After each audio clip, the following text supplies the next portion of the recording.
Welcome back with the preview Saturday's Premier League match between Tottenham Hotspur and Hull City at White Hart Lane. Pascal, start with the away side.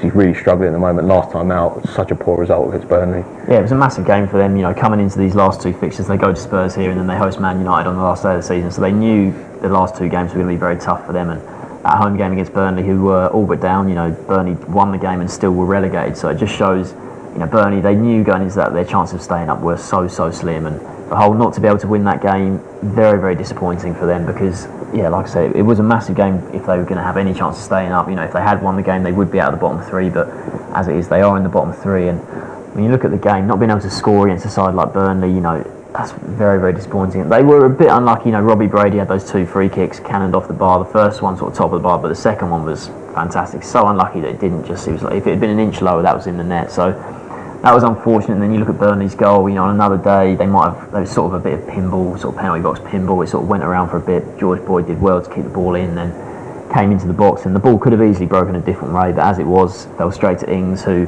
he hadn't scored in his last 10 games, Danny Ings, going into it, but he found his sort of, goal scorer's instinct, just sort of swiped it goalwards, and nothing really that the goalkeeper could do, and that was all that was needed. And it was surprising to see Hull lose that game. I really was quite surprised, because I thought, given going into these last two games how tough they were, that Hull would put everything into that, and I thought they would have been able to outplay Burnley, but as it was a defeat, and now they look favourites to join Burnley and QPR going down. Yeah, they're really struggling, aren't they? Like you mentioned, the last couple of games are, if you're hand-picking games, you wouldn't pick Spurs away, Manchester United at home, that's for certain. And you look at their team in general, you wonder whether they should be down there. I mean, they spent a lot of money on strikers in seasons gone by. I know Jelavic has obviously had his injury problems. I think Bruce picks him out as the one that's they've really struggled without. And they sold Shane Long, brought in Ndoye and Hernandez, Uruguay, a lot of good games for the national team.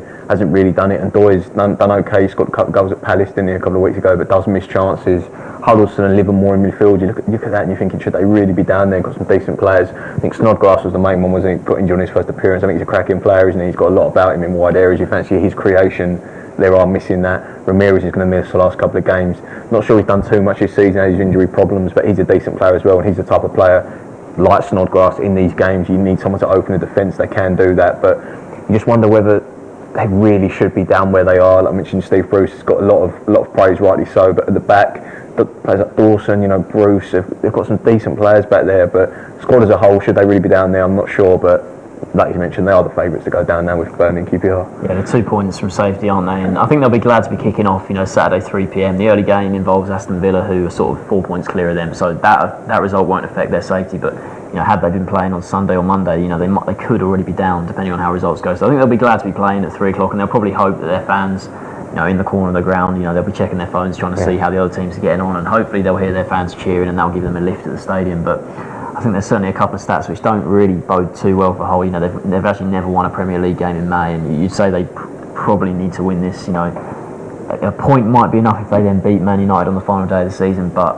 going to Spurs, who not in great form, they'll probably see this as their better chance out of the two to pick up 3 points, I reckon. So it's a big game for them, and certainly their away form hasn't been great, neither is their home form. At home this season, I think only Crystal Palace and Burnley have had fewer points at home this season, so that's not good enough. And away from home, they've only won once away from home since sort of the turn of the year, but that was in their last game, that 2-0 win they had at Palace, so that's a good sign. But certainly the fact they've never won a Premier League game in May, I know that sort of thing shouldn't really matter, but I think it's a run of 8 games in May without winning, so it's not a good sign for them. And like I say, favourites to go down, and considering where they were sort of after that win at Palace in their last away game, they looked pretty good, but since then it's not been good enough. And that Burnley result last time sort of could be the nail in the coffin, you think. Yeah, it's a massive game for Hull, going up against the Spurs side, who it's been a strange season again, isn't it? It's been typical Spurs, good patches, bad patches, sitting 6th in the table at a minute, 1 point ahead of 7th position, only 2 points above 8th now. You're talking about if they have a couple of bad results, they're not finishing 8th, but well, that would be a blessing in disguise. Finishing outside the 7th might not be Europa League, depends on the cup final. 8th definitely won't be Europa League, and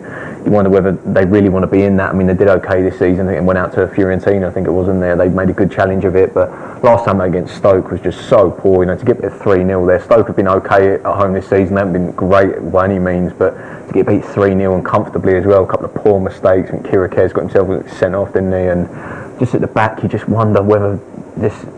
In terms of at the back, Vertonghen players like that, Eric Dyer and stuff, it's just disappointing to see that type of defending from a team who should be pushing for the top 4. Obviously, they're nowhere near the top 4 at the moment, struggling all season in terms of them, but really quite been there. They've always been around the teams, haven't they? Liverpool finish above them, Southampton finish above them. You talk about if they end up finishing 8th, obviously disappointing, but if they miss out in the Europa League, I don't think the fans would be too bothered. I think it was in the video circling around social media of putting kindly, they were basically singing, "We're not very good," Spurs fans, their own fans singing about the team, they just know that there's a lot to work on. And last time out, sitting in 6th, another disappointing season with 2 games left. Certainly, I think that was just 1 win in 6 for them, their recent form. And I think if you look specifically at Harry Kane, just 1 goal in 6 games for him as well. And so he's not finishing the season the way we'd wanted to after that 4 or 5 month spell where he was just scoring goals for fun. And since he's gone off the boil side of Spurs, 1 goal in 6 for him, 1 win in 6 for Spurs. So they've sort of correlated those 2 things, and it's not surprising because he was really winning them so many points when he was having that purple patch, around Christmas in the middle of the season. But his form overall has been the biggest positive for them this season. Like I say, if they do end up dropping to 8th, you'd say that the teams like Swansea and Southampton probably want European football more than Spurs do. And if they do drop to 8th, is that a blessing in disguise? Does that mean they can focus more on getting to the top 4 next season? But certainly in terms of, you wonder where they need to strengthen this summer. If they don't have any European football, would they be able to sign the same sort of calibre players this summer? If there's no European football there, and where do they need strength? You mentioned Vertonghen. I think it's surprising how sort of little he's progressed since he came in. When he first came to England, he had some great games, scored some great goals, and certainly looked like a great athletic centre back. But he's very quite error prone. He makes a lot of mistakes, and you wonder where else. And certainly, you think Kane needs someone else up there. If Kane's going to start as the main striker next season, that should probably be fine. But you look at the backups he's got at the moment. Adebayor's had all his problems. Soldado, it's not gone well for him at all. He certainly needs someone else up there. But I think it's in the wide areas where they really need to improve. They've been linked with the Morales out wide, and Chadley's had.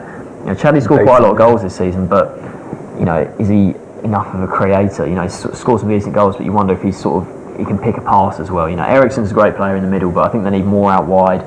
Certainly, I think they've got that young sort of base in centre midfield. Ben Taleb, Mason, Dembele hasn't really done too much this season, and I think they need another sort of maybe star player in centre midfield, and like I say, defender as well. And I think obviously Hugo Lloris, the goalkeeper, considered one of the best goalkeepers in the world, but certainly a lot of areas to strengthen. I think it'd be interesting to see Pochettino signs this summer and who he's able to, depending on where they finish in the table. Will the lure of Europa League be enough for some players to sign, or will they just throw money at players and just see who they can get? It's certainly an interesting summer ahead for Spurs. I think a big thing for Spurs, I think the worst thing could happen for Spurs is if De Gea went to Real Madrid from Manchester United, because you think Manchester United would probably then be looking at Lloris, wouldn't they? Have been linked with him, that'd obviously be a big thing, because obviously Lloris, like you say, is one of the standout keepers probably in Europe, certainly the league as well. So obviously it's a big game. Spurs, would they be too disappointed if they lose this one? I'm not sure. Hull absolutely desperate to win. What's your score prediction for this one? Yeah, I think Hull, that defeat to Burnley last time, we just completely deflated club, and I think the mood around their dressing room this week, Steve Bruce will be trying his hardest to tell them you can still stay up. You look at how badly Newcastle are doing at the moment. We can overtake Newcastle, but Newcastle's last 2 fixtures